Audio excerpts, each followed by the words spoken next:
ರೊಟ್ಟಿ ಮಾಡೋ ವಿಧಾನ. ಅಕ್ಕಿ ಹಿಟ್ಟು, ಒಂದು ಅರ್ಧ ಸ್ಪೂನು ಜೀರಿಗೆ, 1 ಕಪ್ಪು ಕೊತ್ತಂಬರಿ ಸೊಪ್ಪು, 1 ಕಪ್ಪು ಸಣ್ಣಗೆ ಹೆಚ್ಚಿದ ಈರುಳ್ಳಿ, ಒಂದು 4 ಮೆಣಸಿನಕಾಯಿ ಖಾರದ್ದು, ಸೊಪ್ಪು 1 ಕಪ್ಪು, ಕ್ಯಾರೆಟ್ 1 ಕಪ್ಪು, ಈಗ ತಾನೇ ರೆಡಿ ಬೇಯಿಸಿರೋದು 1 ಕಪ್ಪು ಅನ್ನ, ನಂತರ ಉಪ್ಪು, ಪಲ್ಯಕ್ಕೆ ಎಣ್ಗಾಯಿ ಪಲ್ಯಕ್ಕೆ ಕಡಲೆ ಬೀಜ, ಎಳ್ಳು, ಒಣಕೊಬ್ಬರಿ, ಧನಿಯಾ ಪುಡಿ 1 ಸ್ಪೂನು,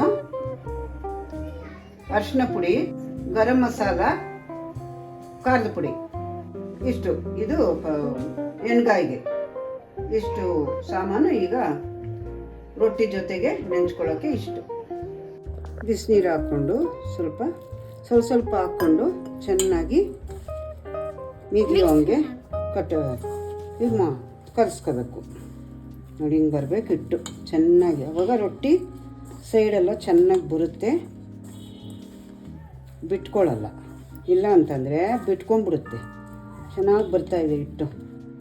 ಈ ಥರ ಇನ್ನೊಂದು ಸ್ವಲ್ಪ ನೀರು ಹಾಕಿ ಮಾಡ್ಕೋಬೇಕು. ಬಿಸಿನೀರು ಇರೋದ್ರಿಂದ ಕೈ ಮೇಲೆ ಹಾಕ್ಕೊಳ್ಳೋಕ್ಕಾಗಲ್ಲ. ತುಂಬ ಚೆನ್ನಾಗಿ ಬರ್ತಾಯಿದೆ. ಅವಾಗ ತಟ್ಟದಾಗೂ ಚೆನ್ನಾಗಿ ಬರುತ್ತೆ. ಈ ಥರ ಬನಿ ಇರಬೇಕು ಹಿಟ್ಟು, ಆಗ ಚೆನ್ನಾಗಿ ಬರುತ್ತೆ. ನಾವು ಹೆಂಗೆ ತಟ್ಟಿದ್ರೂ ಆ ಥರ ಬರುತ್ತೆ. ಗಟ್ಟಿಯಾಗೇ ಇರಬೇಕು. ಮಾಡ್ತಾ ಸ್ವಲ್ಪ ಮೆತ್ತಗಾಗುತ್ತೆ ಹಿಟ್ಟು, ಅದಕ್ಕೆ ಗಟ್ಟಿ ಇರಬೇಕು. ಅದಕ್ಕೆ ಗಟ್ಟಿಯಾಗೇನೆ ಒಂದು ಹದದಲ್ಲಿ 1-2 ನಿಮಿಷ ಬಿಡಬೇಕಾಗುತ್ತೆ. ಸುಮ್ಮನೆ ಇನ್ನೊಂದು ಚೂರು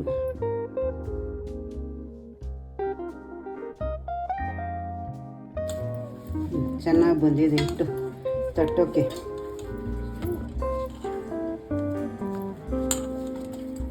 ಇದಾಯಿತು. ಒಂದು 3 ನಿಮಿಷ 4 ನಿಮಿಷ ಇಟ್ಟಿರೋದ್ರೊಳಗೆ ಮುಚ್ಚಿಟ್ಬಿಟ್ಟು ಈಗ ಎಣ್ಗಾಯಿ ಪಲ್ಯಕ್ಕೆ ರೆಡಿ ಮಾಡ್ಕೊಳ್ಳೋದು.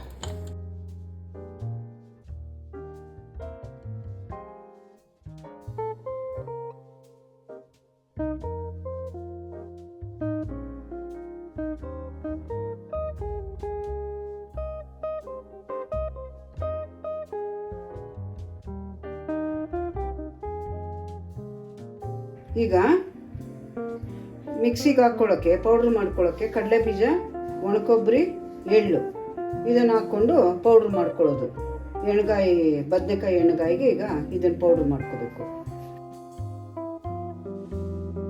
ಈಗ ಮಿಕ್ಸಿಗೆ ಹಾಕಿ ಸ್ವಲ್ಪ ಪೌಡ್ರ್ ಮಾಡ್ಕೊಂಡು ಮತ್ತೊಂದು ಚೂರು ನೀರು ಹಾಕ್ಕೊಂಡು ಕಡಲೆ ಬೀಜ, ಎಳ್ಳು, ತೆಂಗಿನ ತುರಿನ ರುಬ್ಬಿಟ್ಕೊಂಡಿದ್ದೀವಿ.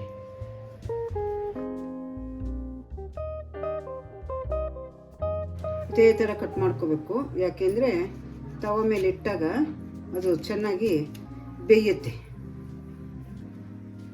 ಅದಕ್ಕೆ ನೀರೆಲ್ಲ ಎಕ್ಸ್ಟ್ರಾ ಬಳಸೋಂಗಿಲ್ಲ. ಈ ಥರ ಚೆನ್ನಾಗಿ ಮಾಡಿ ಇಟ್ಕೊಳ್ಳಿ.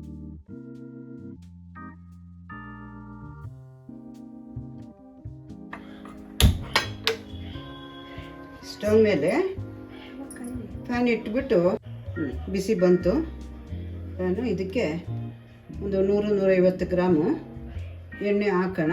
ಕಮ್ಮಿ ಬಂದರೆ ಹಾಕ್ಕೊಳ್ಳೋಣ. ಯಾಕೆಂದರೆ ಬದನೆಕಾಯಿ ಇದರಲ್ಲೇನೇ ಬೇಯಬೇಕಲ್ವ, ಅದಕ್ಕೆ ಸ್ವಲ್ಪ ಎಣ್ಣೆ ಜಾಸ್ತಿ ಹಾಕ್ಕೊಳ್ಬೇಕು. ಈಗ ಎಣ್ಣೆ ಹಾಕಿದ್ದೀವಿ. ಎಣ್ಣೆ ಕಾಯಲಿ. ಎಣ್ಣೆ ಕಾದ ನಂತರ ಹೆಚ್ಚಿಟ್ಕೊಂಡಿರೋ 4 ಭಾಗ ಮಾಡಿರ್ತೀವಲ್ಲ ಬದನೆಕಾಯಿನ, ಎಳೆ ಬದನೆಕಾಯಿನ ಹಾಕಿ ಚೆನ್ನಾಗಿ ತಿರುವುತ್ತಾ ಇರಬೇಕು.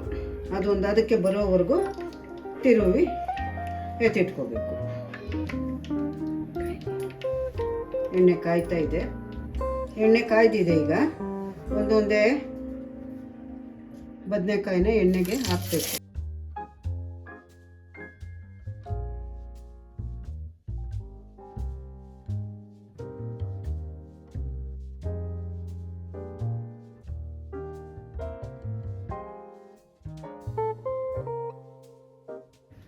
ಈಗ ಸಾಸಿವೆ ಹಾಕಿದ್ದೀವಿ. ಕರಿಬೇವು 2 ಮೆಣಸಿನ್ಕಾಯಿ ಹಾಕಿದ್ದೀವಿ. ಒಂದು ಅರ್ಧ ಸ್ಪೂನ್ ಜೀರಿಗೆ, 1 ಕಪ್ ಈರುಳ್ಳಿ,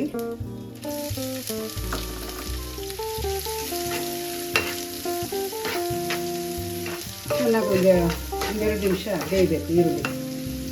ಸ್ವಲ್ಪ ಉಪ್ಪು ಹಾಕಿದ್ರೂ ಚೆನ್ನಾಗಿ ಬೇಗ ಈರುಳ್ಳಿ ಬೆಂದೋಗ್ಬಿಡುತ್ತೆ. ಸ್ವಲ್ಪ 3 ಚಿಟಿಕ ಉಪ್ಪು, ಬೇಗ ಬೇಯುತ್ತೆ, ಕಲರ್ ಬೇಗ ತಿರುಗುತ್ತೆ. ಅದಕ್ಕೆ ಉಪ್ಪು, ಮಸಾಲೆ ಪೌಡ್ರ್ ಫುಲ್ ಇವಾಗ ಹಾಕಿ 2 ನಿಮಿಷ 2-3 ನಿಮಿಷ ಚೆನ್ನಾಗಿ ತಿರುಗಬೇಕು.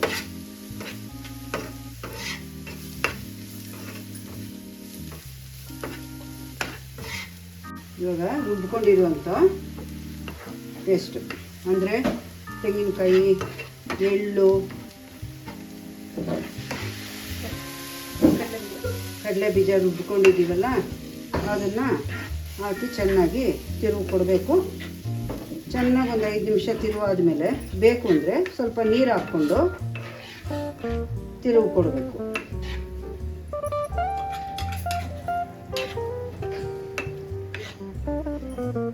ನಾವು ಮನೆಗೆ ಮಾಡಿದ್ದಂಥ ಸಾಂಬಾರು ಪೌಡ್ರದು ಹಾಕ್ಕೋಬೋದು ಬೇಕು ಅಂದವರು. ನಾವು ಸ್ವಲ್ಪ 1 ಸ್ಪೂನು ಹಾಕ್ತೀವಿ, ಸಾಕು. 1 ಸ್ಪೂನು ಹಾಕಿದರೆ ಮಸ್ತಾಯಿತು. ಮಾಡಿ ನೋಡಿ, ಮನೆಯಲ್ಲೇ ಮಾಡಿರ್ತೀರಲ್ಲ ಸಾಂಬಾರು ಪೌಡ್ರು, ಅದು ಹಾಕಿ ಚೆನ್ನಾಗಿರುತ್ತೆ. ಸ್ವಲ್ಪ ಉಪ್ಪು ಹಾಕ್ಕೊಳ್ಳೋಣ. ಆವಾಗ ಒಂದು ಸ್ವಲ್ಪ ಈರುಳ್ಳಿ ಬೇಯಬೇಕಾದ್ರೆ ಹಾಕಿದ್ವಿ, ನೋಡ್ಕೊಂಡು ಹಾಕ್ಕೊಳ್ಳಿ.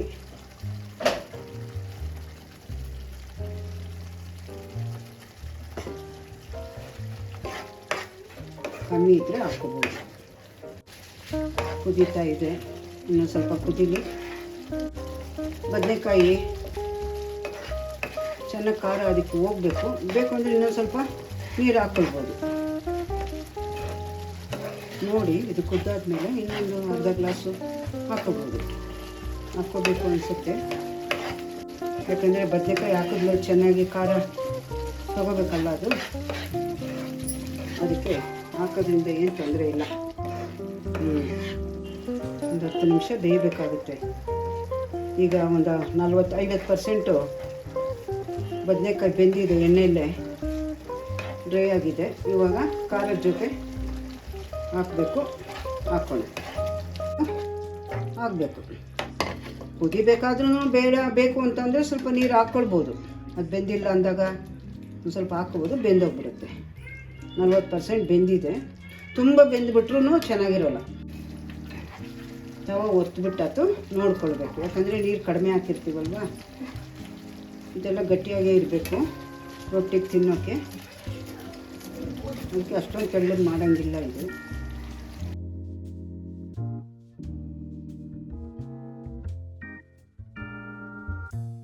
ಚೆನ್ನಾಗಿ ಇವಾಗ ಖಾರ ಹೊಂದ್ಕೊಂಡಿದೆ ನೋಡಿ. ಎಲ್ಲ ಎಣ್ಣೆ ಎಲ್ಲ ಖಾರ ಹೊಂದ್ಕೊಂಡ್ಮೇಲೆ ಎಣ್ಣೆ ಎಲ್ಲನೂ ಮೇಲೆ ಬಂತು, ಚೆನ್ನಾಗಾಗಿದೆ. ಈಗ ಒಂದ್ಸಲ ತಿರುಗಿ ಕೊಟ್ಬಿಟ್ಟು ಕೆಳಗಿಳಿಸ್ಕೊಳ್ಳೋದು ಅಷ್ಟೇ. ಚೆನ್ನಾಗಿದೆ, ಆಯ್ತು.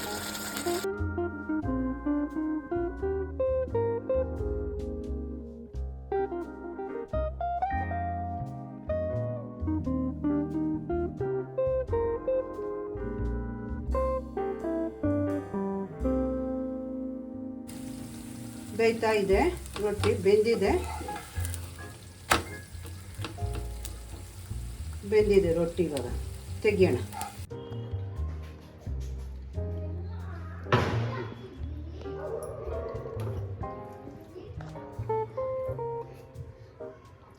ಎಷ್ಟು ಚೆನ್ನಾಗಾಗಿದೆ.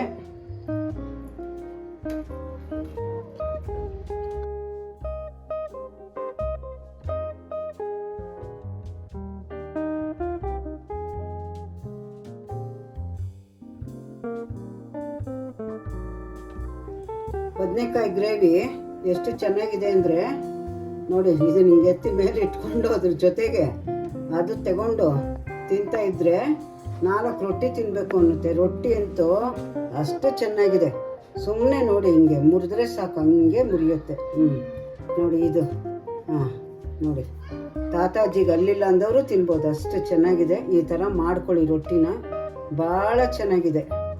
ತಿನ್ನೋದಕ್ಕಂತೂ ನೋಡಿ ಎಷ್ಟು ಚೆನ್ನಾಗಿ ಮುರಿಯುತ್ತೆ, ಏನಿಲ್ಲ ಸುಮ್ಮನೆ ಹಿಂಗೆ ಹಿಂಗಂತ ನೋಡಿದ್ರೆ ನೋಡಿ. ಹಾಂ, ಎಷ್ಟು ಚೆನ್ನಾಗಿದೆ, ಭಾಳ ಚೆನ್ನಾಗಿದೆ. ಈ ಥರನೇ ಮಾಡಿ ತಿನ್ನಿ, ಸವಿರಿ, ನೋಡಿ.